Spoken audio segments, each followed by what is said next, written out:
کہ میں 3 دن سے ایک عجیب خواب دیکھ رہا ہوں.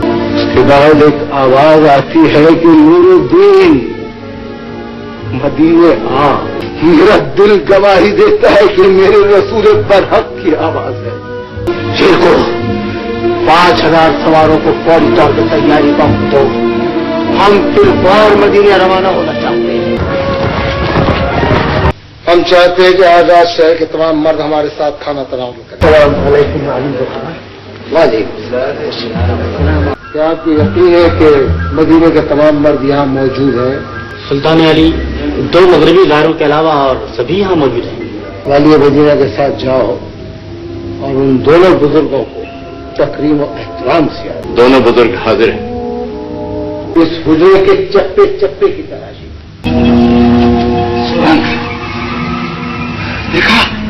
بتاؤ تم دونوں کون ہو اور قبر مبارک تک سرنگ کھودنے سے تمہارا کیا مطلب تھا؟ روضہ مقدس کے چاروں طرف گہری خندق کھود دی جائے. خندق میں شیشے کو پگھلا کر بھر دیا جائے. قیامت تک کوئی مجد کوئی مشرک.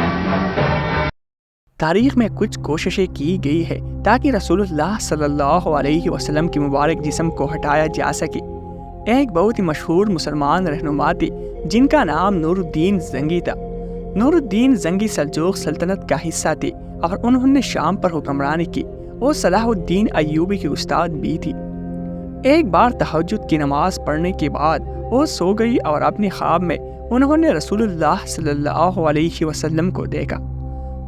اس خواب میں رسول اللہ صلی اللہ علیہ وسلم نے 2 سنہرے بالوں والے آدمیوں کی طرف اشارہ کیا اور نور الدین جن کا پہلا نام محمود تھا ان کو کہا یا محمود مجھے ان 2 آدمیوں سے بچاؤ. محمود خواب سے جاگ گئی اور وہ حیران تھی کہ یہ کیسا خواب ہے. اس خواب پر زیادہ توجہ نہیں دی گئی یہاں تک کہ انہوں نے وہ خواب 3 بار لگاتار دیکھا. رسول اللہ صلی اللہ علیہ وسلم نے کہا یا محمود مجھے ان 2 آدمیوں سے بچاؤ. زیادہ تر لوگوں نے انہیں مشورہ دیا کہ کسی کو نہ بتائے اور فوری طور پر مدینہ چلے جائے. کہا جاتا ہے کہ مدینہ پہنچنے میں 16 دن لگے. جب وہ وہاں پہنچے تو مدینہ کی گورنر حیران ہوئی کیونکہ انہیں نور الدین زنگی کے آنے کی اطلاع نہیں تھی. گورنر نے صبر کی وجہ دریافت کی تو نور الدین نے انہیں بتایا کہ وہ رات کے وقت اور بغیر کسی اطلاع کی کیوں آئی. گورنر نے سلطان سے پوچھا کہ کیا وہ ان 2 آدمیوں کو پہچان سکتی ہے جنہیں انہوں نے خواب میں دیکھا تھا. نور الدین نے تصدیق کی کہ ہاں میں پہچان سکتا ہوں. پھر انہوں نے مدینہ میں اعلان کیا کہ سلطان یہاں ہے اور وہ سب کو بہت سا کھانا اور تحائف دینا چاہتے ہیں.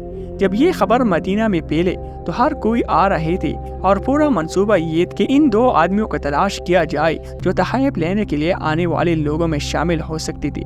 بہت سے لوگ آئے اور انہیں تحائف اور کھانا دیا گیا لیکن وہ ان 2 آدمیوں کی شناخت نہ کر سکے. وہ ان میں شامل نہیں تھے. جب یہ سب ختم ہوا تو سلطان نے گورنر سے پوچھا کہ کیا یہ مدینہ کے تمام لوگ ہیں؟ کیا کوئی اور نہیں ہے؟ گورنر نے کہا کہ حال ہی میں 2 آدمی مراکش سے آئے ہیں. وہ بہت زیادہ نماز پڑھتے ہیں اور لوگوں کو بہت زیادہ پیسے دیتے ہیں. وہ بہت مہربان اور سخی. سلطان نے کہا کہ کیا ہم انہیں دیکھ سکتے ہیں؟ جب وہ اندر آئے تو سلطان نور الدین زنگی نے فوراً پہچان لیا کہ یہ وہی 2 آدمی ہیں جنہیں انہوں نے اپنے خواب میں دیکھا تھا.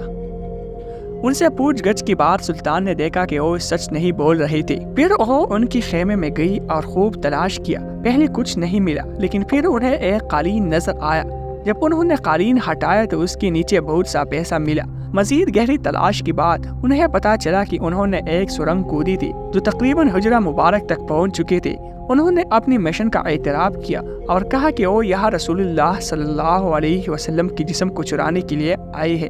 وہ عیسائی مراکشی تھے اور اسے روم لے جانا چاہتی تھی. پھر انہیں سزا دی گئی اور ان کا سر قلم کر دیا گیا. اس واقعے کے بعد نور الدین زنگی نے حکم دیا کہ مقدس حجرے کے ارد گرد ایک خندق کودی جائے اور اس خندق کو پگھلی ہوئی سیسے سے بھر دیا جائے تاکہ مستقبل میں رسول اللہ صلی اللہ علیہ وسلم کے جسم کو چرانے کی کسی بھی کوشش کو روکا جا سکے. اللہ سبحانہ و تعالی نے فرمایا اے محمد صلی اللہ علیہ وسلم اللہ آپ کا دفاع کرے گا. اللہ آپ کو لوگوں سے محفوظ رکھے گا.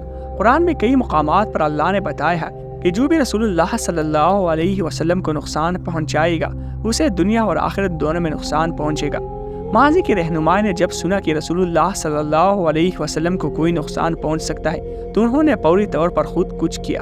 یہ واقعہ ہمیں یہ سبق دیتا ہے کہ ہمیں بھی رسول اللہ صلی اللہ علیہ وسلم کی عزت اور حرمت کی حفاظت کے لیے ہمیشہ تیار رہنا چاہیے اور کسی بھی خطرے کے خلاف فوری اقدامات کرنے چاہیے۔ قابل اور حابل، ہرس، حسد اور تکبر کا ایک درد بھری داستان۔ حابل کا قربانی کیوں قبول ہوا اور قابل نے حابیل کو کیوں مارا؟ حابیل قابیل سے طاقتور ہونے کے باوجود اسے کیوں منع نہیں کیا؟ اس قتل میں شیطان لعین کا کیا کردار تھا؟ کیا یہ قتل واقعی ایک عورت کے لیے ہوئے تھے اور واقعی دونوں آدم علیہ السلام کی اولاد میں سے تھے؟ ان تمام رازوں سے پردہ اٹھانے کے لیے یہ ویڈیو آخر تک دیکھیے۔